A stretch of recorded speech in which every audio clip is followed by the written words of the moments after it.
can come back, but the time is gone. I'm running to escape from your left. Don't lie, cause I know your heart. Don't try looking for someone to forget. Cause I gave you my whole life. 안녕하세요. 나는 개미다. 날개미 주식TV의 날개미입니다. 어제는 올해의 마지막 대회 변수였던 FOMC 회의가 끝이 났죠. 회의 결과 대부분의 내용이 증권가의 기대치에 부합한다는 의견이 많았는데요.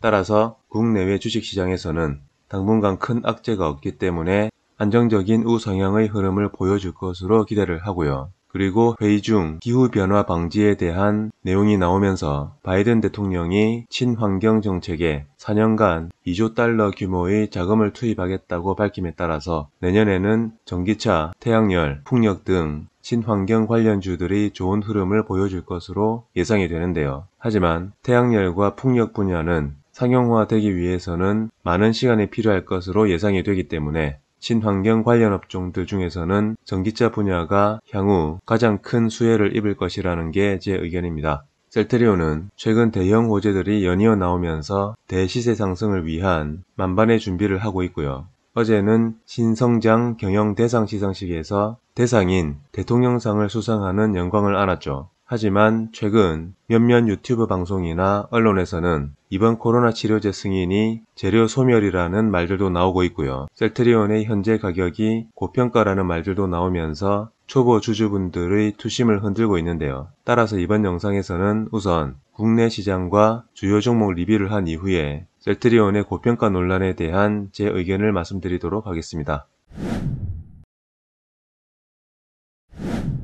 먼저 코스피 차트를 보시면요. 코스피 시장은 어제 장중 마이너스 1%대의 하락을 보여주다가 장 후반 힘을 내면서 마이너스 0.05%의 약보합으로 마감을 하면서 5일선을 지켜주었는데요. 외인과 기관이 동반 매도세를 보여주었음에도 개인 투자자의 유동 자금에 의해서 좀처럼 무너지지 않는 모습을 보여주고 있죠. 사실 지금은 각 업종별로 빠른 순환매가 돌면서 점진적인 우상향을 하고 있기 때문에 지수가 오르든 빠지든 크게 의미가 없는 것 같습니다. 미국 FOMC 회의 결과도 국내외 증시에 긍정적으로 나오면서 큰 불확실성이 사라짐에 따라서 국내 시장도 이에 탄력을 받아 연말까지 좋은 흐름을 보여줄 것으로 예상을 하지만 직전 영상에서 말씀드린 대로 지금부터는 신용 같은 레버리지의 사용에 특히 주의하셔야 할 때라고 생각을 합니다. 그리고 지금부터는 많이 올랐다고 빠질까봐 불안해하실 게 아니라 조정 과정에서는 과감하게 매수를 할 수 있는 배짱이 필요할 때라는 게 제 의견입니다. 다음으로 코스닥 차트를 보시면요. 코스닥은 이틀 전 종가 기준 사상 최고가 돌파 이후 상승의 흐름을 이어가면서 또다시 하루 만에 사상 최고가를 갱신을 했는데요. 수요일 시장과 마찬가지로 한 업종에 국한된 것이 아닌 업종 전반적으로 상승을 하면서 지수에 탄력을 불어넣고 있는 것 같습니다.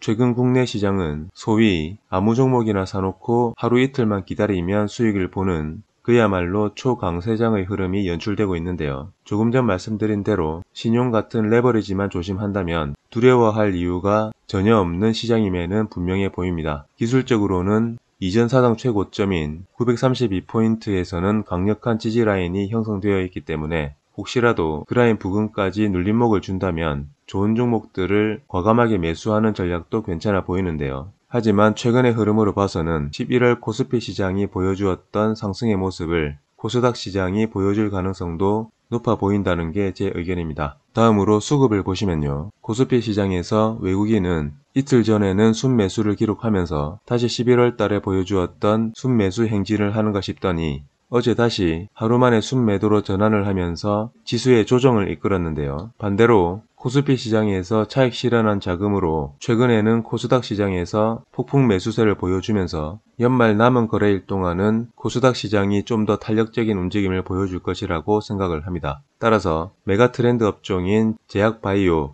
반도체, 그리고 전기차 배터리 관련 종목들 중에서 아직 신고가 돌파 직전에 있거나 바닥에서 아직 시세 분출을 하지 않은 실적이 받쳐주는 기업들을 미리 매수해 놓는다면 연말 좋은 크리스마스 선물을 줄 수 있을 거라고 생각을 합니다. 동시에 코스피 시장이 쉬어가는 흐름을 보여주는 과정에서 코스피의 주도 종목들이 조정을 한다면 미리 물량을 확보해 놓으면서 선순환의 흐름을 타는 것도 좋은 전략이라고 생각을 합니다. 국내 시장의 리뷰는 여기까지 하도록 하고요. 다음으로 주요 종목들의 리뷰를 하도록 하겠습니다. 먼저 현대차를 보시면요. 현대차는 12월 3일 급등 이후 공장 가동 중단과 리콜 등 악재 기사가 뜨면서 상승분의 절반 이상을 반납을 했지만 최근에는 21선을 지켜주면서 견고한 조정의 흐름을 보여주고 있는데요. 현대차뿐만 아니라 실적이 받쳐주는 주도주들의 상승 과정에서 단기 악재에 의해서 주가가 밀리게 된다면 오히려 매수의 관점으로 접근하는 것이 좋을 거라고 생각을 합니다.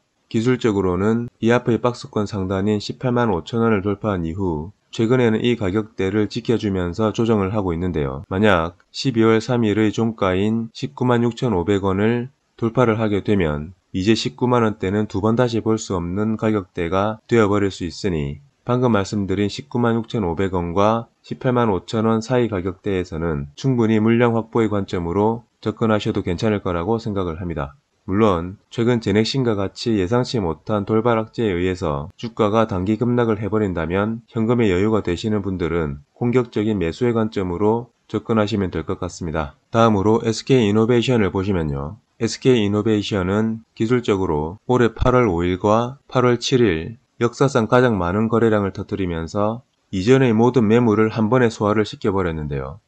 이후 3개월간 주가를 흘리면서 매집 그리고 다시 계단식 상승을 보여주면서 이 구간의 고점에 물려 있었던 개인 투자자들의 물량을 안정적으로 흡수하면서 세력들의 물량 매집이 마무리된 것처럼 보이는데요. 제 판단으로는 올해 8월 5일과 8월 7일 이미 큰 세력이 입성해 있다고 생각을 하기 때문에 지금부터는 이전 고점인 19만 7,500원과 역대 두 번째로 거래량이 많이 실린 8월 7일의 종가인 18만 4천원 사이 가격대에서는 충분히 물량 확보를 해놓으셔도 괜찮을 거라고 생각을 합니다.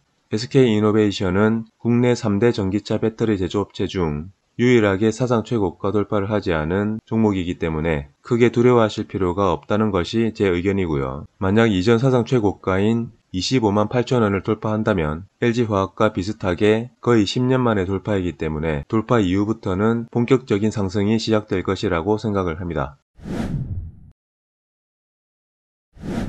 다음으로 셀트리온을 보시면요. 셀트리온은 현재 모든 투자자들과 공매도 세력들의 관심이 코로나 치료제의 판매 승인과 공급 계약 규모에 집중이 되어 있죠. 그 과정에서 공매도 세력들은 언론과 종목 토론실 그리고 유튜브 방송 등을 통해서 교묘하게 끊임없이 개인 투자자들의 물량을 뺏기 위한 작업을 하고 있는 것으로 보여지는데요. 특히 PER을 가지고 고평가라는 말로 겁을 주기도 하고요. 판매 승인이 나면 재료 소멸이라는 말로 겁을 주기도 하죠. 결론부터 말씀을 드리면요. 현재 셀트리온의 가격은 우리 개인 투자자들이 만든 게 아니라 셀트리온이 고평가라서 매도하라고 부추기는 공매도 세력들이 만든 가격이라는 거고요. 이후 쇼커버에 의해 주가가 또 한 번 급등을 하면 그것 또한 공매도 세력들이 만드는 가격이기 때문에 사실 공매도 세력들은 고평가를 논할 자격이 없죠. 만약 진짜 고평가라면 JP모건이 말했던 19만원까지 주가를 밀면서 팔고 나가면 되겠죠. 하지만 제가 이전 영상에서도 말씀드린 대로 한 종목에서 세력들이 고점에서 개인들에게 물량을 넘기기 위해서는 호재 뉴스를 계속 내야 하지만 최근 공매도 세력들이 작업하는 것을 보면 분명히 개인 투자자들의 물량을 뺏기 위한 움직임이라는 것인데요. 따라서 지금은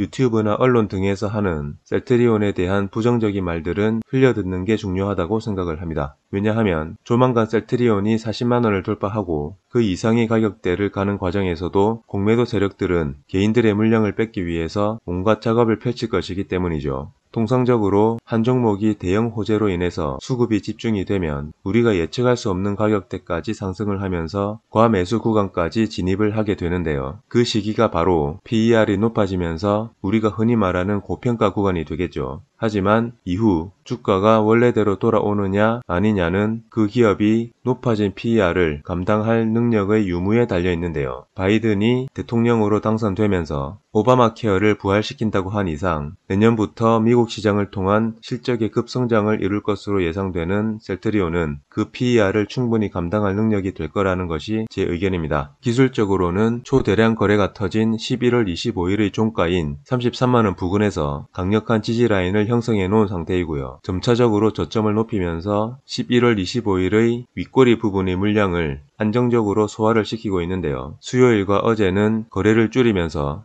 안정적인 눌림목을 만들면서 21선을 터치한 상태라 오늘 장에서 단기적인 방향이 정해질 거라고 생각을 합니다. 물론 최근의 모든 상황을 고려해 봤을 때 위로 갈 확률이 높다는 게 제 생각입니다.